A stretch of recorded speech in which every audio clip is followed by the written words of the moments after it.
안녕하세요. 나의 책장의 오성범 평가사입니다.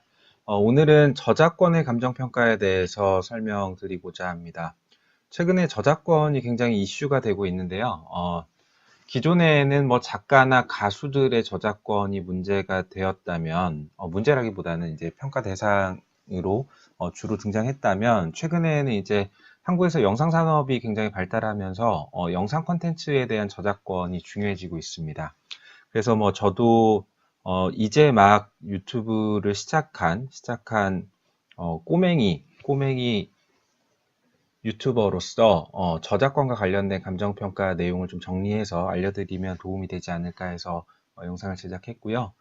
순서를 보시면 일단 저작권의 의미를 일단 간단히 보고요. 그 다음에 뭐 저작권을 어떤 경우에 평가를 하는지 저작권의 평가 목적 살펴보고, 그리고 나서 저작권을 감정평가하는 뭐 절차라든지 필요한 서류라든지 뭐 방법이라든지 유의사항에 대해서 차례차례 설명을 드리도록 하겠습니다. 일단 저작권의 의미를 보시면 저작권법에 이렇게 총 9가지가 나열이 되어 있는데, 이 9가지 중에 일단 유튜브에 조금 초점을 맞춰보면 유튜브는 이 7번째 영상물에 들어간다라고 보실 수 있고요.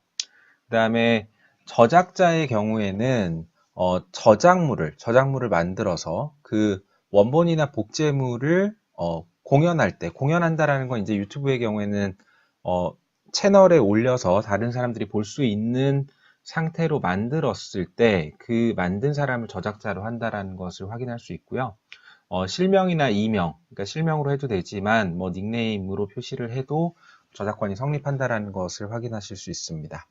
그리고 저작권은 저작 인격권과 저작 재산권으로 분류할 수 있는데, 저작 인격권의 경우에는 해당 저작물에 대해서 성명을 표시할 수 있는 권리라고 보시면 되고요.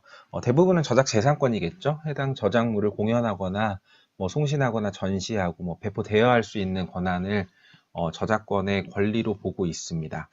그러면 이러한 저작권은 언제 성립하느냐?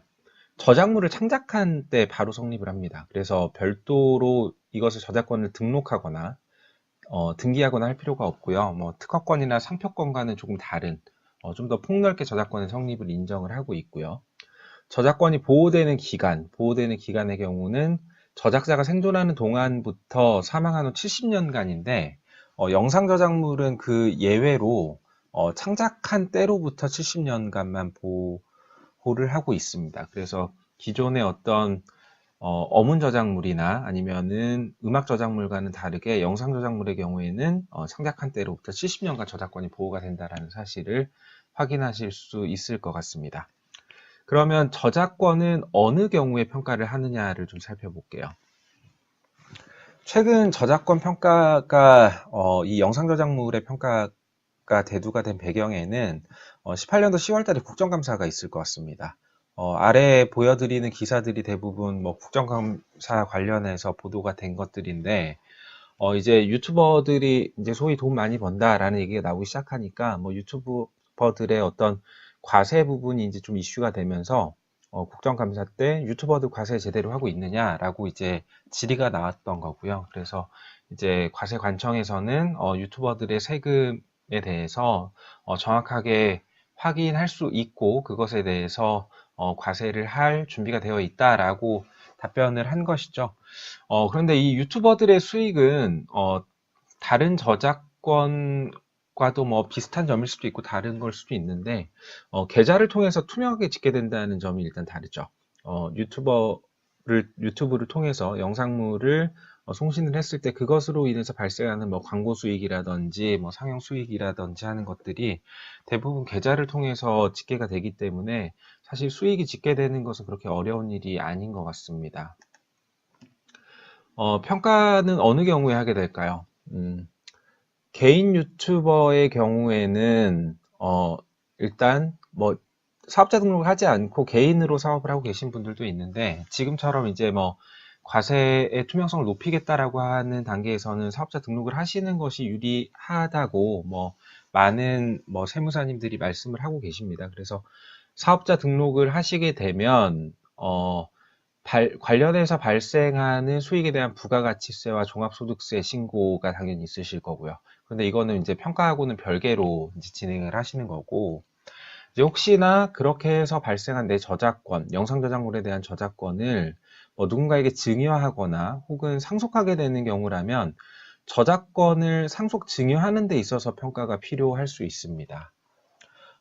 상속 증여 자산의 경우에는 매매하고 다르게 그 상속 증여되는 자산의 가액이 얼마인지 확실하지 않기 때문에 그 금액을 확정을 해야 그것에 대해서 과세를 할 수 있겠죠. 그래서 과세를 하기 위한 어떤 전제로서, 과세를 하기 위한 사전 단계로서 저작권에 대한 어떤 평가가 필요해지게 됩니다. 그 평가에 대한 규정이 이제 상속세 및 증여세법에 나와 있는 거고요. 뒤에서 말씀드리겠지만 반드시 감정평가를 받아야 되는 건 아닙니다. 감정평가를 받지 않아도 세법상으로 상속 증여자산, 이 영상 저작물에 대한 가액을 계산할 수 있는 방법이 있습니다. 그래서 아무튼 두 가지 방법으로 계산을 할 수 있다는 것이고요. 그리고 나서 이 개인 유튜버 상태로 있다가 법인 유튜버로 전환을 할 수도 있겠죠. 개인 유튜버의 소득이 많아지게 되면 소득세로 내는 금액이 법인세로 내는 금액보다 더 커질 수 있기 때문에 그런 경우에 이제 개인 유튜버들이 법인으로 전환을 할 수도 있는데 그 법인으로 전환을 하게 되면 전환하는 과정에서 또 평가를 해야 될 일이 있습니다. 예를 들면 법인을 설립하려면 법인의 자본금이 있어야 되잖아요. 자본금이 있어야 법인을 설립할 수 있는데 내가 법인을 설립할 자본금이 없다라고 하면 기존에 내가 개인 사업자 때 가지고 있었던 재산적 가치가 있는 영상 저작물을 가지고 이걸 대신해서 법인의 자본금으로 만들 수 없느냐? 가능합니다. 그 경우에 내가 저작권을 법인의 출자금으로 출자를 하면서 그 대가로 현금을 받을 수도 있고 아니면 법인의 주식을 받을 수도 있겠죠. 현금을 받는 경우에는 이제 양수도라고 얘기를 하고요. 지분을 받는 경우에는 현물 출자라고 얘기를 합니다. 이 두 가지 경우에도 마찬가지로 내가 현금을 가지고 법인의 출자금을 내는 것이 아니기 때문에 이 저작권의 가치가 얼마나 되느냐를 산정을 해야 될 필요성이 있다는 거죠. 그렇게 되면 이제 양수도를 할 때는 저작권의 시가를 증빙하기 위한 평가가 필요하고요. 현물 출자를 하는 경우에는 저작권의 현물 출자 가액을 확정하기 위한 평가가 필요하다는 겁니다. 각각의 관련 규정은 뭐 법인세, 소득세법, 상법에 규정이 되어 있고요. 그렇게 해서 내 영상 저작물을 가지고 법인으로 전환을 했다. 그럼 법인으로 전환한 경우에는 법인 상태에서 그 저작물을 뭐 송신하고 그것으로 인해서 수익이 발생하는 것은 뭐 평가랑은 관련이 없고요. 법인으로 유지를 하고 있다가 그 법인이 다른 법인과 합병을 하거나 아니면 다른 법인의 인수가 되거나 아니면 반대로 내가 다른 어떤 영상 저작물 콘텐츠를 만드는 기업을 인수할 수도 있겠죠. 그런 경우에는 이제 인수되는 혹은 합병되는 자산의 가액을 또 산정을 해야 되니까 그런 경우에는 시가가 명확하지 않은 저작권의 시가증빙 평가의 필요성이 있게 되는 거고요. 그럴 때는 이제 법인세법의 규정하에 시가증빙을 하는 평가가 필요하다라고 할 수 있을 것 같습니다. 자, 오늘은 일단 저작권의 의미와 뭐 보호 기간, 그 다음에 발생 시기, 그 다음에 어느 경우에 저작권을 평가해야 되는지에 대해서 간단하게 말씀을 드렸고요. 다음 시간에는 이 저작권이 평가돼야 되는 구체적인 사례에 대해서 좀 더 자세하게 설명을 드릴 수 있도록 하겠습니다. 감사합니다.